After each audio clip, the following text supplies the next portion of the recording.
cooking is more than just sustenance. It is bearing your soul to the people who partake of it. So whenever you're cooking, there's people who want to go out into the world, make sure you say something. Today is Spirit Day, so HCAT wanted to support student engagement. And for that, we are presenting to you Chef David K. Thomas. I think my first show, Martha Stewart was one of my judges, and somebody else.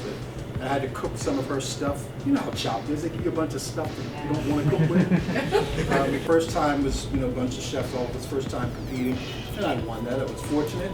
And like Tonya said, they called me back for the grand championship, and I was very, very blessed. So I am been undefeated in the Chop Kitchen 3 times. So I don't know if I ever want to go back. I don't know if I ever want to go back. Now, while we're getting all this work, and it takes a little bit of time, I want to ask you guys some questions and talk to you about the foundations of cooking.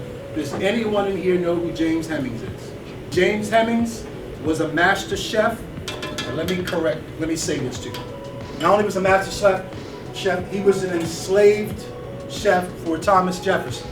James Hemings trained in France as a culinary master. Not only did he train there, but he also took over the brigade and cooked for the King of France while he was there. He brought back with him a legacy of French cuisine and French cooking and incorporated that into what they call modern or Virginia cooking, country cooking. His story is important to us because he was one of the founding fathers of American cuisine. Nobody talks about him. Nobody wants to hear anything about him because of the prejudice that exists. But the things that we love in this country, in terms of food, and even style, would not exist without James Hemings. He was a very important figure, and we all should know more about him. You want to be a chef?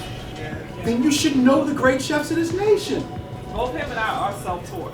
We Self-taught. work under chefs. That's how we gain the knowledge that we have. We like you said, going and working in restaurants and getting our chops that way.